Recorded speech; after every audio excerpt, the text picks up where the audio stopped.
तक ये लोग कह रहे थे कि हम जातिवाद नहीं करते, हम समानतावादी हैं, हम साथ में उठ बैठकर खाते हैं, और वही लोग जैसे ही ये मतलब बिल आया उसके बाद इतनी गंदी गंदी अभद्र गालियां जाति को लेकर ऊंचा नीचा मतलब बहुत सारी अब्यूजिंग बढ़ रही है। तो क्या वो चीजें दिख नहीं रही है भारत सरकार को या सुप्रीम कोर्ट को? देखिए, दिख तो रहा है लेकिन कुछ कर नहीं रहे हैं इसको लेके। देख के अनदेखा कर रहे हैं। ठीक है, ये जो बात है कि कुछ लोग कहते हैं कि हम तो जाति के विरोध में हैं, लेकिन ऐसे कोई भी घटना घट जाती है और तुरंत इन लोग जातिवादी गालियां देना शुरू कर देते हैं। ये एक ही कॉइन का दोनों हिस्सा है ना।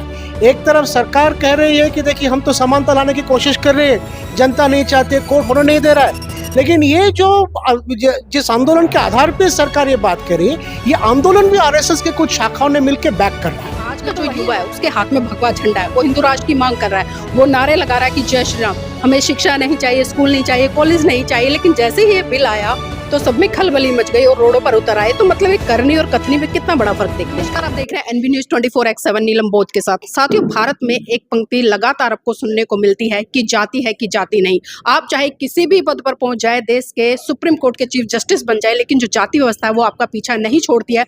और इसी संदर्भ में अभी आप देख रहे हैं पिछले दिनों से रोडे जाम है, जय श्री राम के नारे लग रहे हैं, कहीं जय भीम के नारे लग रहे हैं। अब ये नारे क्यों लग रहे हैं ये भी समझने वाली बात है, क्योंकि अभी जिस तरह से एक बिल लेकर आया गया, उसको रखा गया लोगों के सामने, तो एक बहुत बड़ा दल निकल कर आया जिसने कि पूरी शक्ति के साथ में इसका विरोध किया। और उसके बाद हमने देखा कि सुप्रीम कोर्ट से स्टे लगा दिया गया। तो इसी विषय पर बात करने के लिए मेरे साथ में सर, उन्हीं से जानने का प्रयास करूंगी। सर, आप विश्वविद्यालय में पढ़ाते हैं, युवा हैं, देखते हैं बहुत सारी चीजों को एनालाइजेशन करते हैं, स्टूडेंट के साथ भी अच्छा एक कॉन्टेक्ट रहा होगा आपका। तो जानना चाहूंगा वर्तमान समय में जो जाति है भारत देश में खासकर, किस तरह से देखते हैं इसको?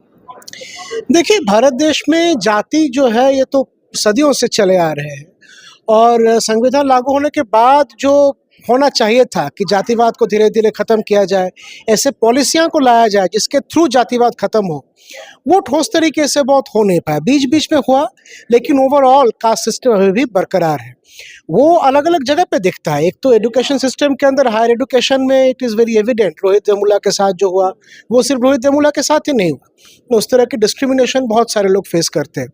जो बात बहुत ज़्यादा आती नहीं वो है कि स्कूल के लेवल पे भी कितना ज़्यादा डिस्क्रिमिनेशन चलता है। आज भी कोई दलित बच्चा को अगर वो पानी पीने गया घड़ा से, उसको मार के उसका जान ले लिया जाता है। ऐसी घटना घटी है, राजस्थान में घटी है 2 साल पहले, उत्तर प्रदेश में घटी है।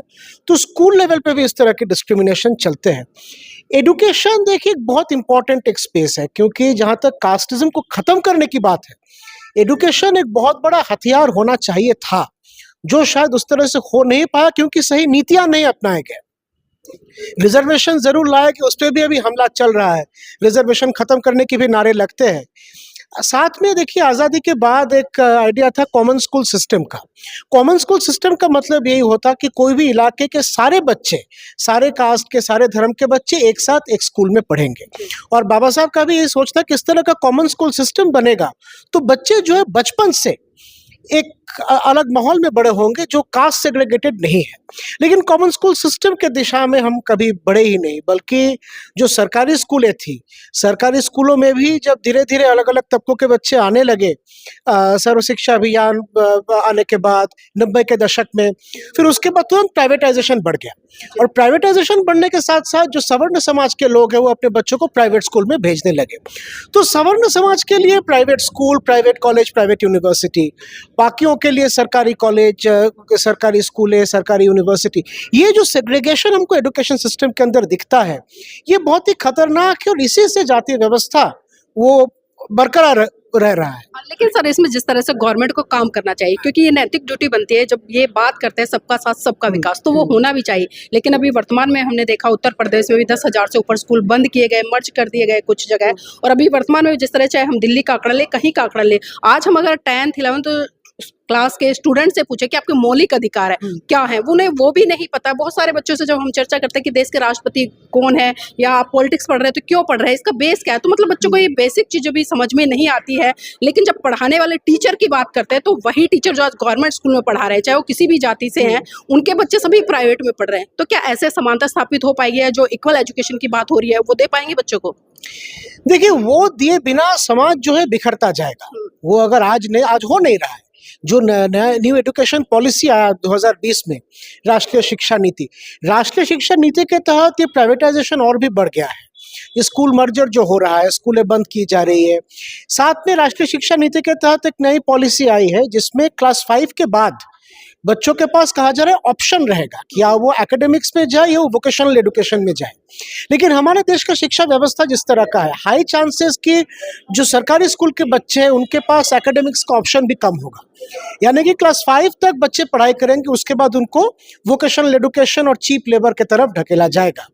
और क्लास 5 तक क्या पढ़ाया जाएगा? Foundational learning. फाउंडेशनल लर्निंग में सिविक्स, हिस्ट्री, कॉन्स्टिट्यूशन, जिसके आधार पर आपको एक जानकारी बनती है संविधान के बारे में, ये सब कुछ शामिल नहीं है उसमें।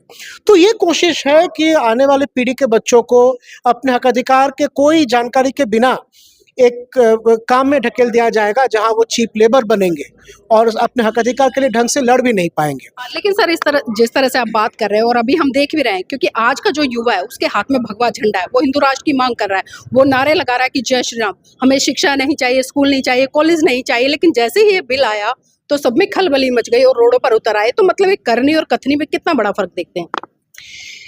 देखिए, फर्क तो बहुत बड़ा फर्क है, लेकिन यहाँ समझने वाली बात है कि देखिए दो चीजें, एक तो हिंदू राष्ट्र चाहिए, ये जो एक तरह के नारे लग रहे हैं, युवा बढ़ चढ़ के इस तरह के नारे लगा रहे हैं, तो युवाओं को बहुत बड़े पैमाने पे बरगलाया गया है।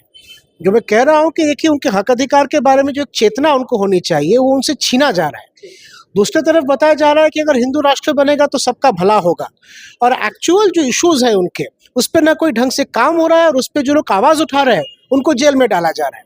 अब दूसरी तरफ ये जो रेगुलेशंस है, रेगुलेशंस के खिलाफ जो लोग खड़े हुए, कहीं ना कहीं ब्राह्मणवादी मानसिकता के आधार पे ही लोग खड़े हो रहे हैं। यहाँ पे एक बड़ा खेल चल रहा है। खेल ये है कि सरकार को एक तरफ दिखानी पड़ेगी कि नहीं देखिए हम तो बराबरी चाहते हैं, है ना, और फिर सुप्रीम कोर्ट ने इस पर रोक लगा दिया। अब सरकार ये कह पाएगी देखिए हमने तो अपने तरफ से लाया, कोशिश किया, लेकिन सुप्रीम कोर्ट ने होने नहीं दिया और जनता भी ये नहीं चाहती है। लेकिन ये जनता कौन है? ये जनता वो है जिनको सरकार नहीं और सरकार और आरएसएस ने मिलके बरगलाया है। तो ये एक बड़ा नेक्सस चल रहा है सरकार आरएसएस ये सब के बीच। और ये जो जिन तबकों को आज सड़कों पे देख रहे हैं आप, ये रेगुलेशंस के खिलाफ आवाज उठाते हुए, ये भी इसके पीछे भी एक बैकिंग है जो आरएसएस और उनके जो एसोसिएटेड ऑर्गेनाइजेशंस है। देखिए इन लोग शिक्षा में बहुत सारे एनजीओस चलाते हैं, और ये एनजीओस जो है इस तरह के सवर्णों के जो आंदोलन है, शोषण करने के अधिकार का आंदोलन जो रावण जी ने कहा, इस तरह का आंदोलन को ये लोग बैक करते हैं। तो इसी के चलते ही हो रहा है। ये एक ही कॉइन का दोनों हिस्सा है ना। एक तरफ सरकार कह रही है कि देखिए हम तो समानता लाने की कोशिश कर रहे हैं, जनता नहीं चाहती, कोर्ट होने नहीं दे रहा है।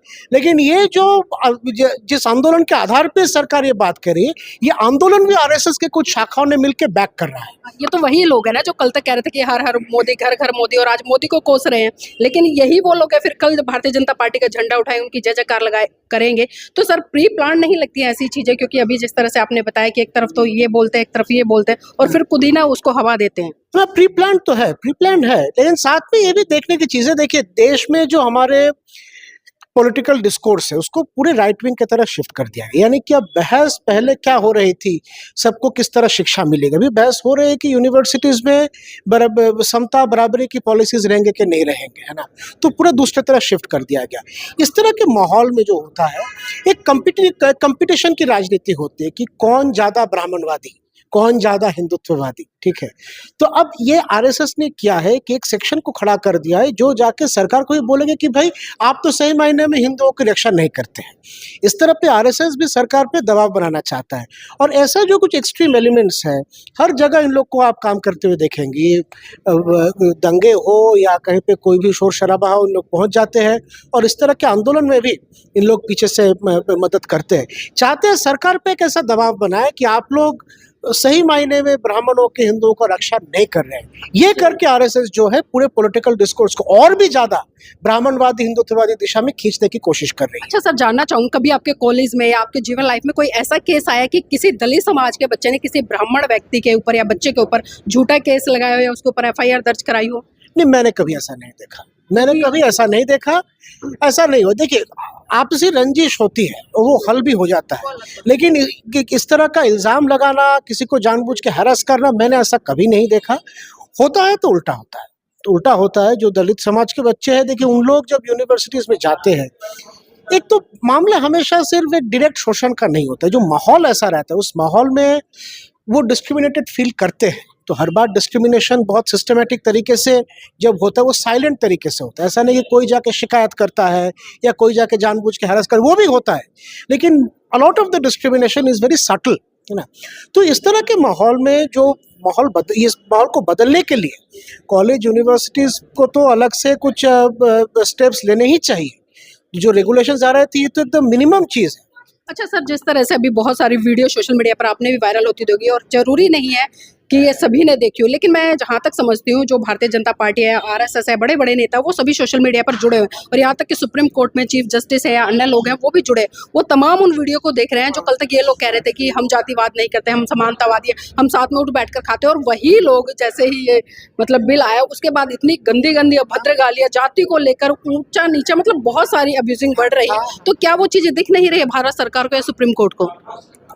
देखिए, दिख तो रहा है लेकिन कुछ कर नहीं रहे हैं इसको लेके, देख के अनदेखा कर रहे हैं, ठीक है। ये जो बात है कि कुछ लोग कहते हैं कि हम तो जाति के विरोध में हैं, लेकिन ऐसे कोई भी घटना घट जाती है और तुरंत इन लोग जातिवादी गालियां देना शुरू कर देते हैं।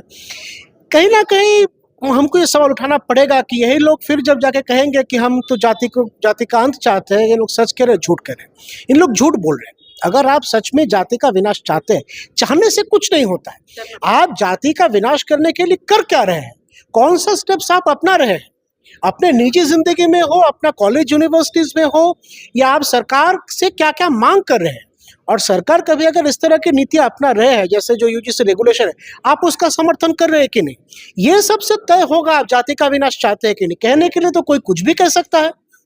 तो ये जो हवा में ये लोग बातें करते हैं ना कुछ लोग कि हम तो जाति का विनाश चाहते हैं, इसको एकदम कॉल आउट करने की जरूरत है। ये एकदम गलत बात है, इसके खिलाफ एकदम पुरजोर तरीके से आवाज उठाने की जरूरत है। सिर्फ सड़कों पे नहीं, अपने घर पे भी, हमारे फैमिली व्हाट्सएप ग्रुप्स भी जरूरी जगह है जहां हम इस पे सवाल खड़ा करें। जी, बहुत बहुत धन्यवाद सर हमारे साथ जुड़ने के लिए। तो देखिए, सर से हमने जो मेन मुद्दा चला उसको लेकर बात की और सर ने बड़े ही तार्किक तरीके से अपनी बात को रखा है। तो साथ ही मैं चाहूँगा इस वीडियो को लाइक करें, शेयर करें और कमेंट करके अपनी प्रतिक्रिया जरूर दें।